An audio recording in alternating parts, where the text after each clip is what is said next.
Hello everyone, आप सभी लोगों का स्वागत है श्योरिटी सेंटर में। और आज हम लोग बात करेंगे उत्तराखंड एपीओ के 2010 के पेपर की। ठीक है। और ये पेपर लॉ, इसका पहला एक वीडियो आ चुका है। अगर आपको नहीं है पता है, वो आईपीसी का है, तो यहाँ पे आई का बटन है, यहाँ पे आप क्लिक कीजिए, वहाँ पे आपको वीडियो मिल जाएगा। और बाकी अगर आपको उत्तराखंड पुलिस एक्ट है तो इसकी भी सारी वीडियो आपको यहीं पे आई बटन पे प्लेलिस्ट मिल जाएगी, वहाँ पे आप देख सकते हैं। साथ में जीएस और बहुत सारी चीज़ें हैं। तो उसके पहले ये जो एविडेंस एक्ट है ये देख लेते हैं। तो इसके पहले अगर आपको ये वीडियो पसंद आ रहे हों तो लाइक कीजिएगा, दोस्तों के साथ शेयर कीजिएगा, और चैनल में पहली बार देख रहे हैं तो सब्सक्राइब ज़रूर कीजिएगा। दूसरे वाले भी देख रहे हैं जो सब्सक्राइब नहीं किए हैं तो वो भी ज़रूर कीजिएगा। तो चलिए देख लेते हैं साक्ष्य विधि में क्या बताता है। तो साक्ष्य विधि का कौन सा पेपर आया था एविडेंस एक्ट का। तो सबसे पहले इन्होंने पूछा कि साक्ष्य अधिनियम के अंतर्गत सामान्य परिकल्पना के बारे में षड्यंत्रकारी द्वारा कही गई या कही गई कोई भी बात, ये सारी चीज़ें। ठीक है।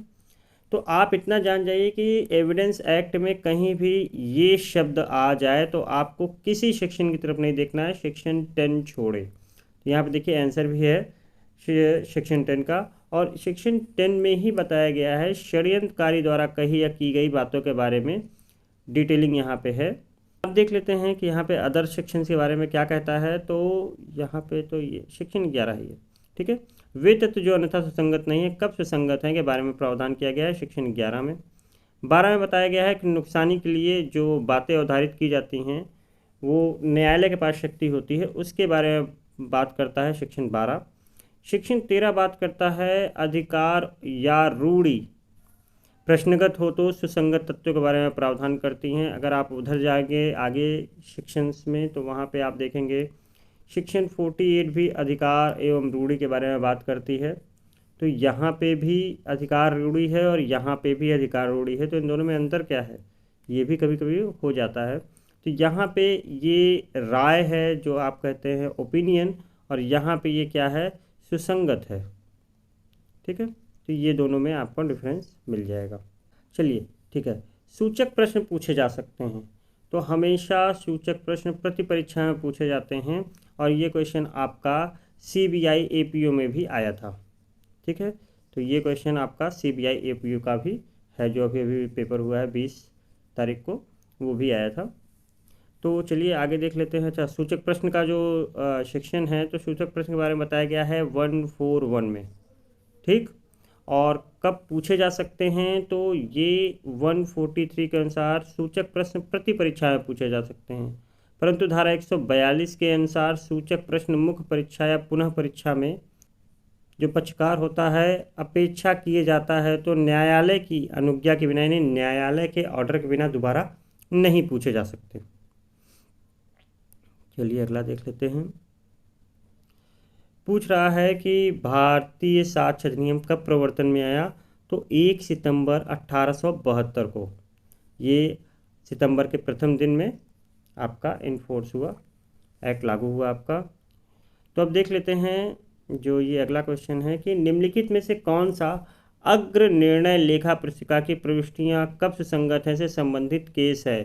तो एल के आडवाणी बनाम सीबीआई। अब देखिए सीबीआई का नाम आ गया। ठीक। अगला देख लेते हैं कि ऐसी कोई वस्तु, वस्तुओं की अवस्था या वस्तुओं का संबंध जो इंद्रियों द्वारा बोधगम्य हो क्या कहलाता है। तो वो एक तथ्य है। ठीक। अगला देख लेते हैं। विबंध का सिद्धांत साक्ष्य विधि के निम्नलिखित किस धारा में दिया गया। तो आप सभी लोगों को पता है धारा 115 विबंध का सिद्धांत बताती है। ठीक। यहाँ पे 115 है।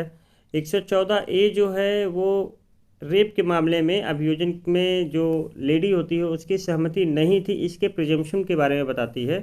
ठीक है। और आपका 114 जो है न्यायालय किसी तथ्य के अस्तित्व को अवधारित कर सकेगा, इसके बारे में प्रावधान करती है। अगला देख लेते हैं। डगडू बनाम महाराष्ट्र राज्य का जो केस है वो किस से संबंधित है। तो सह अपराधी से संबंधित है।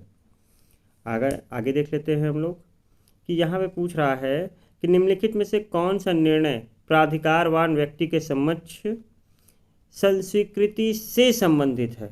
केस है, और केस है रमेश चंद्र मेहता बनाम पश्चिम बंगाल राज्य। चलिए आगे देखते हैं। यहाँ पे कह रहा है कि कौन सह अपराधी नहीं है। तो जरा देखिएगा, एक पाश या जिसे ट्रैप विटनेस, या फिर एक लेडी जिसका रेप हुआ है, या फिर हत्या का जो प्रत्यक्षदर्शी साक्षी है जिसने हत्या होते हुए देखी है, क्या वो एक सह अपराधी है। तो सह अपराधी का मतलब है कि जिसने साथ साथ अपराध किया है। तो जिस एविडेंस देने वाले को ट्रैप किया गया, फंसाया गया है, वो कैसे हो सकता है सह अपराधी। जिस लेडी का रेप हुआ है तो वो अपराध तो कर नहीं रही है, उसके साथ तो खुद ही अपराध हो रहा है। और अगर कोई हत्या का होते हुए देखा है तो वहाँ पे उसने भी सह अपराधी नहीं बोला जा सकता। तो यहाँ पे कोई भी सह अपराधी नहीं है। अगला है, प्रति परीक्षा का उद्देश्य क्या है। तो यहाँ पे जो साक्षी है, जो एविडेंस देने आता है, जो विटनेस देने आता है, वो व्यक्ति क्या बोलता है, कुछ न कुछ बोलेगा। अब इसके विश्वसनीयता की जांच की जाएगी कि वो सही बोल रहा है या गलत बोल रहा है। तो यही है जो आपका क्रॉस एग्जामिनेशन या प्रति परीक्षा का उद्देश्य यही है। अगला देख लेते हैं।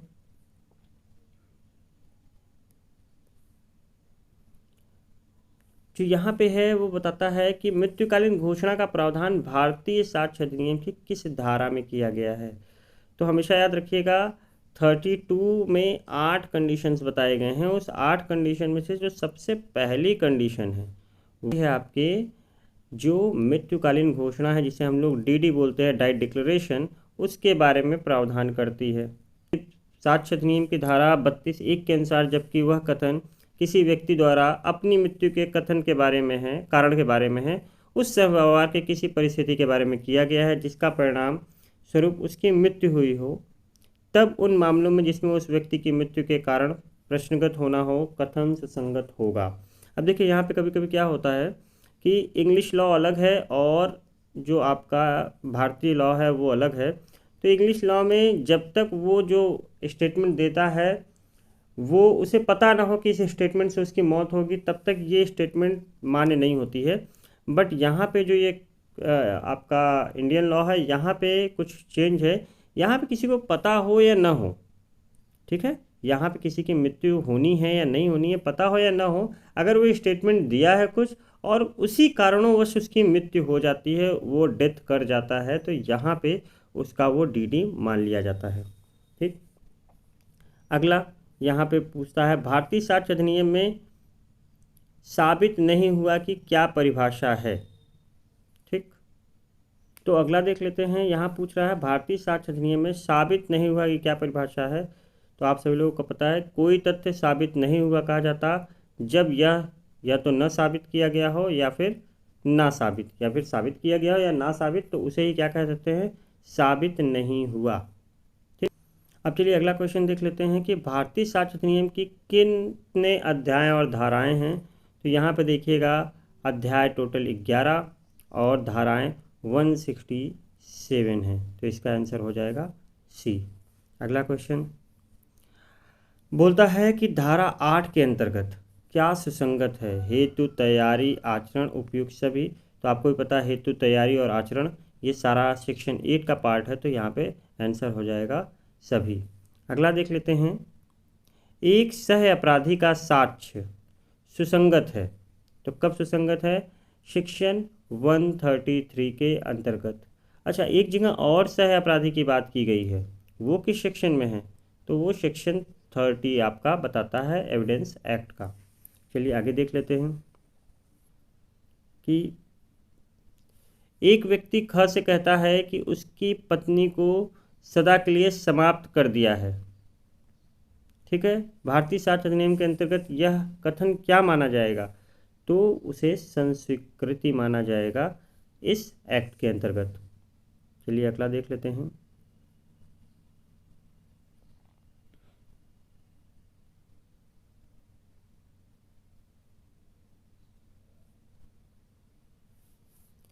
अब ये देखिए बहुत इंपॉर्टेंट सेक्शन है कि इलेक्ट्रॉनिक अभिलेख की ग्राह्यता किस सेक्शन में डिफाइन किया गया है, कि ग्राह किस सेक्शन में किया जाएगा, एक्सेप्ट किस सेक्शन में किया जाएगा। तो यहाँ पे बात हो रही है सेक्शन 65B की।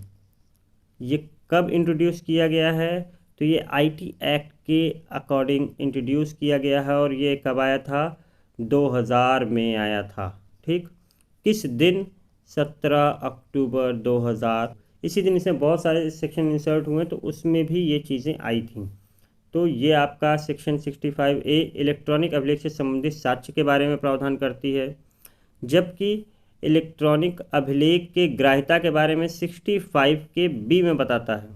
ठीक, 65 में उन अवस्थाओं के बारे में प्रावधान किया गया है जिसमें द्वितीयक साक्ष्य दिया जा सकता है तथा धारा 66 में पेश करने की सूचना के बारे में नियमों का उपबंध किया गया है। ठीक, अगला देख लेते हैं। किसी व्यक्ति की मृत्यु की अवधारणा की जा सकती है यदि उसके बारे में नहीं सुना गया है।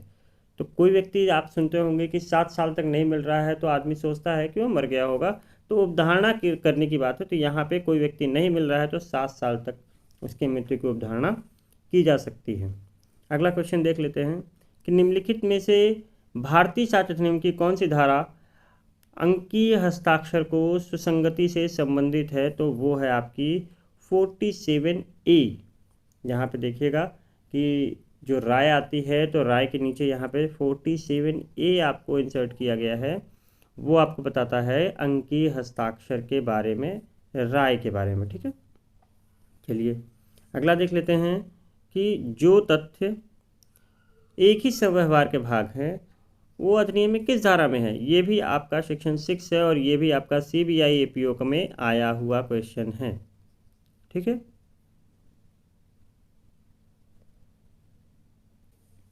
अगला देख लेते हैं कि प्रश्न यह है कि अमुक दस्तावेज क द्वारा लिखी गई है, इस मामले में निम्नलिखित में कौन सा सुसंगत है? तो यहाँ पे आंसर दिया है बी तथा सी। पढ़ लेते हैं क्या है। इस प्रश्न पर विशेषज्ञों की राय कि दोनों दस्तावेज एक ही व्यक्ति द्वारा लिखे गए हैं। हाँ ठीक है, ये रहेगा। दूसरा, इस प्रश्न में विशेषज्ञों की राय कि दोनों दस्तावेज विभिन्न व्यक्तियों द्वारा लिखे गई हैं, क्योंकि विशेषज्ञ की राय क्या है, वो हैंड राइटिंग एक्सपर्ट भी हो सकते हैं। तो उन्होंने देखा कि ये 2 डॉक्यूमेंट है, इसमें राइटिंग अलग अलग है या फिर राइटिंग सेम है, तो ये दोनों राय क्या हो सकती हैं? सुसंगत हो सकती हैं, क्योंकि कोई फैक्ट होगा तो ये इसमें बताया गया है। अब पढ़ लेते हैं इसका जो ये है कि भारतीय साक्ष्य अधिनियम की धारा 47 के अनुसार जबकि न्यायालय को राय बनानी हो कि कोई दस्तावेज किसी ने लिखी या हस्ताक्षरित की थी, तब उस व्यक्ति के हस्तलेख के जिसके द्वारा लिखी या हस्ताक्षरित की गई अनुमति दी जाती है। परिचित व्यक्ति की राय उस व्यक्ति द्वारा लिखी या हस्ताक्षरित की गई है अथवा नहीं है, ये सुसंगत तथ्य है। अगला देखते हैं, टेप रिकॉर्ड किया गया कथन क्या है? तो एक दस्तावेजी एविडेंस है, एक डॉक्यूमेंट्री एविडेंस है। अगला देख लेते हैं कि साक्ष्य अधिनियम की किस धारा में पुलिस अभिरक्षा में किसी व्यक्ति द्वारा अपराध की संस्कृति के विरुद्ध साबित नहीं किया जा सकता? तो आप सभी लोगों को पता है कि पुलिस कस्टडी में अगर कोई पर्सन है तो सेक्शन 26 के अकॉर्डिंग उसकी अगर उसने संस्कृति कर भी ली है, उसने बोल भी दिया कि हाँ मैंने किसी की हत्या की है, ये सारी चीज़ें, तो भी उसके विरुद्ध साबित नहीं की जा सकती। हाँ, इसका एक एक्सेप्शन है कि जो आपने सुना होगा 164 की गवाही आपने सुनी होगी CRPC के अंतर्गत, जिसे हम लोग कहते हैं कि वो 164 का बयान चल रहा है। तो वहाँ पे मजिस्ट्रेट अगर जाके बात करता है, मजिस्ट्रेट के समक्ष वो क्या करता है, कुछ भी वो कन्फेस्ट करता है, तो वहाँ पे वो उसके अगेंस्ट यूज़ हो सकता है, भले ही वो पुलिस अभिरक्षा में हो। तो यहाँ पे ये इसका एक एक्सेप्शन है 164 जो बयान होता है, क्योंकि वो पुलिस कस्टडी में ही वो बयान देता है, बट मजिस्ट्रेट वहाँ पे उपलब्ध होगा और मजिस्ट्रेट को वो बयान देगा। तो यहाँ पे इसलिए 164 इसका एक अपवाद के रूप में है। चलिए आगे देख लेते हैं। क्वीन इम्प्रेस बनाम अब्दुल्ला, जो ये वाला केस है, ये किससे संबंधित है? तो ये मृत्युकालीन कथन से संबंधित है। ठीक है, अब इधर देख लेते हैं ये क्या है कि भारतीय साक्ष्य अधिनियम की कौन सी धारा यह उपबंध करती है कि साक्ष्य के अनुचित ग्रहण या अग्रहण के आधार पर कोई भी नवीन विचारण नहीं होगा। तो एकदम लास्ट सेक्शन 167 है आपका, वो है इसका ये कि कोई भी आपका नया विचारण सिर्फ अनुचित ग्रहण या फिर अग्रहण के लिए, एक्सेप्टेंस के लिए नहीं होगा। तो ये था पूरा एविडेंस एक्ट का, और अगली वीडियो में आपको बता दूंगा CRPC का। अगर मैडम आपकी बता देंगी तो वो बढ़िया है, नहीं तो मैं बता दूंगा। और वीडियो पसंद आई हो तो लाइक कीजिएगा, शेयर कीजिएगा, सब्सक्राइब कीजिएगा, और फिर मिलते हैं अगले वीडियो में। जय हिंद।